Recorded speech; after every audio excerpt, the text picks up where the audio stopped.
Nararamdaman nyo ngayon na ilang tulog na lang, lilipad kayo ng Spain, ano yung gusto nyong maabot, saka bakit napili nyo yung trail running? Pwede naman kayo sa basketball, pwede kayo sa volleyball. Sino mga first timer? Sige, go.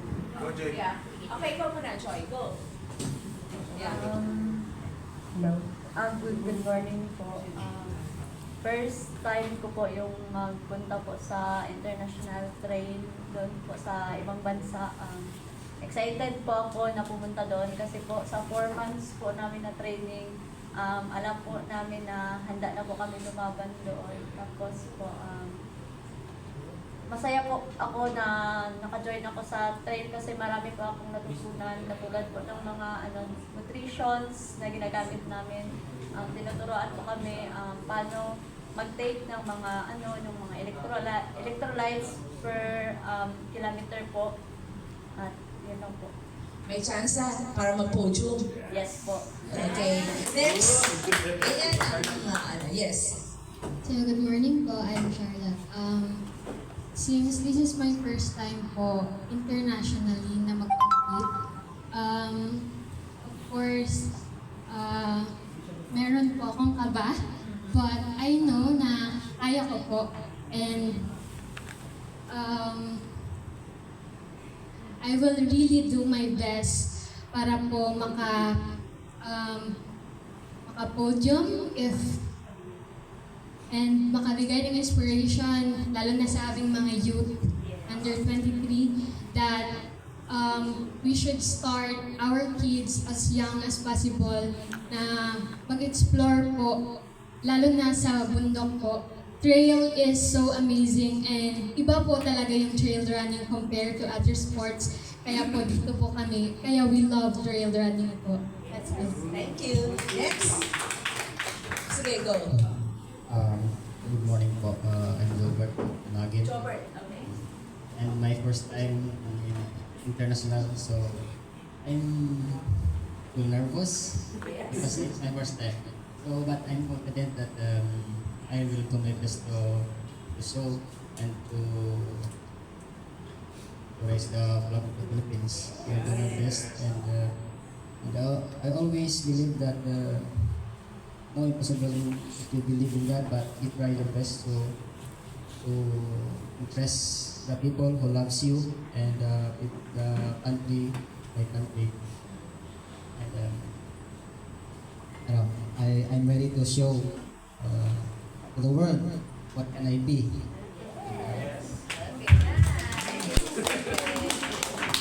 Okay. We are Filipino, so hindi tayo sumusuko, kaya laban lang. Yes, laban. Okay. Who's next? Sino pang first timer? Go. Yeah, name ulit. Yeah. Hello, I am Ken Oliver Libuon from Antique.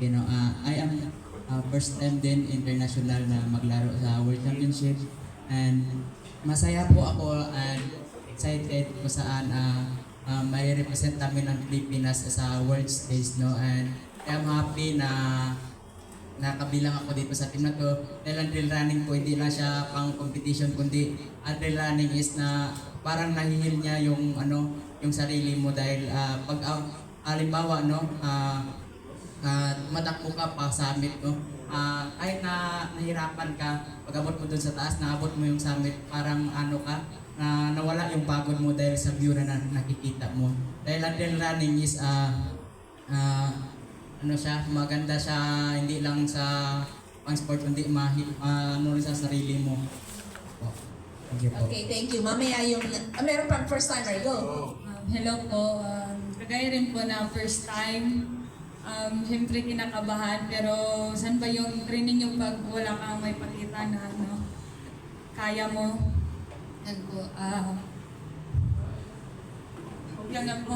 Okay, thank you. Sige, sino pang first timer? Mamaya na yung iba. Yes, Jerry, may question ka. Good morning, Ma'am Tin. Ma'am, sino-sinong mga countries lang bang makakalaban niyo dito sa competition?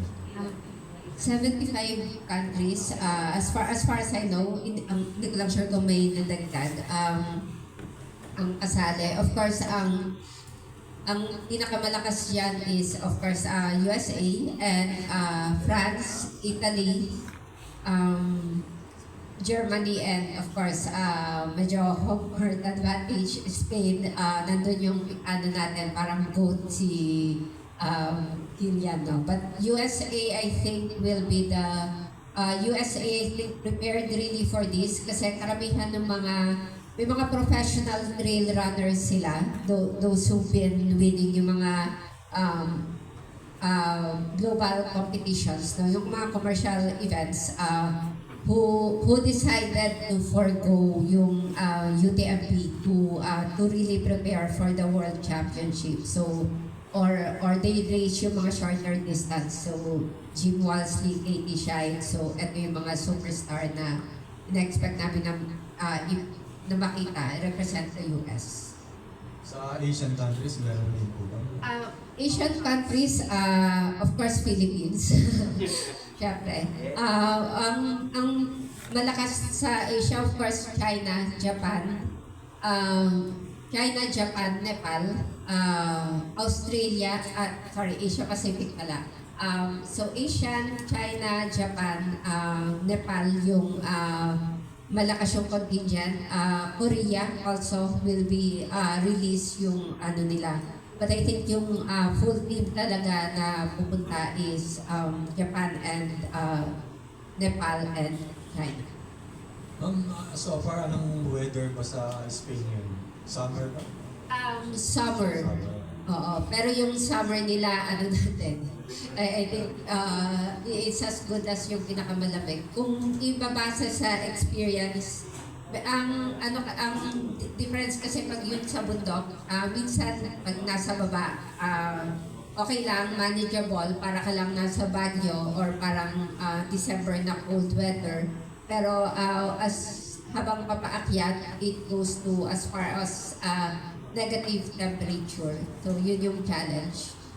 And sometimes, minsan, lalabas mag-snow o kaya yung snowstorm, gano'n.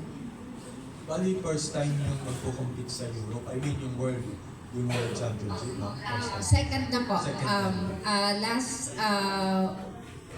Last 2023 sa Austria, sa Innsbruck and Tirol. So, obviously, medyo magastos yung campaign, no? Saan kayo nakakuha ng mga fundings, and ang PSC ba may tulong din na naibigay or naibahagi sa inyo?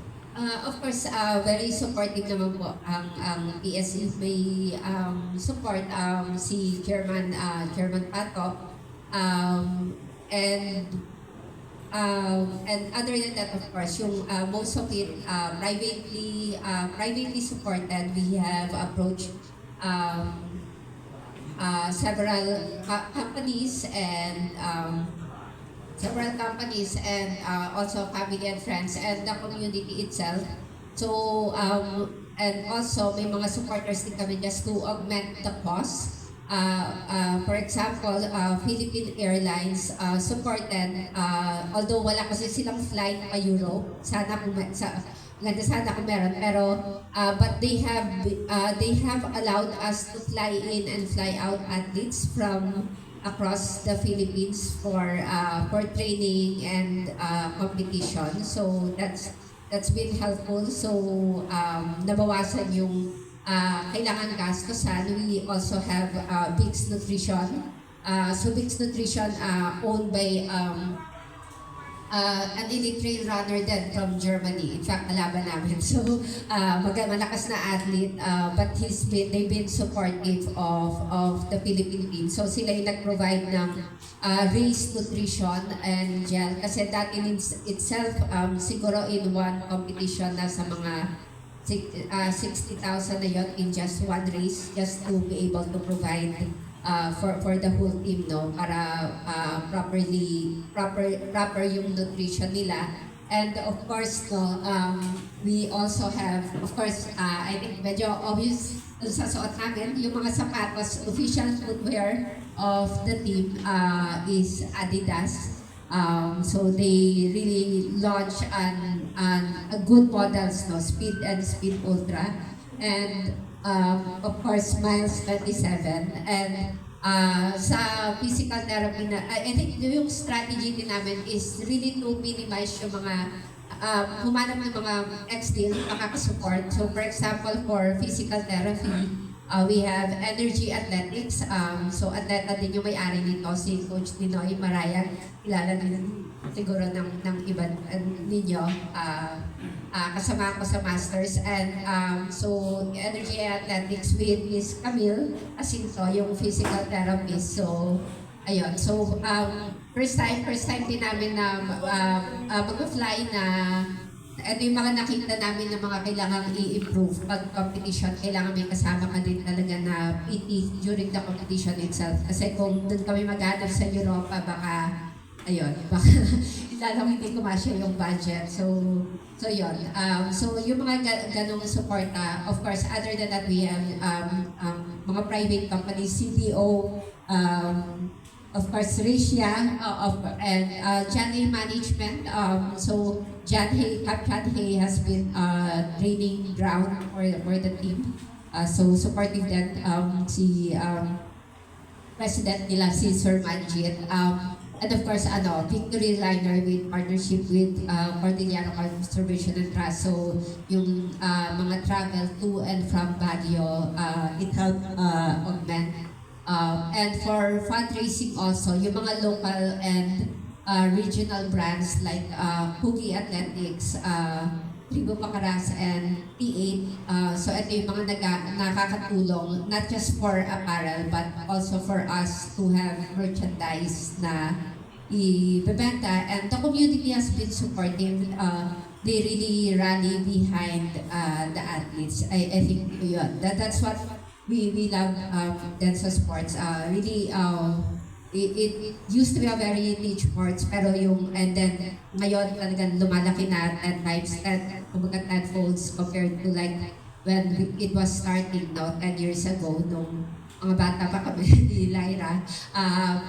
But yung community spirit nandun pa din. So it allows us to really be able to support the team. Maybe of course, there's still very much room for improvement. Madami pa tayong kailangang mas magandang mabigay. Pero yung I think we're really trying.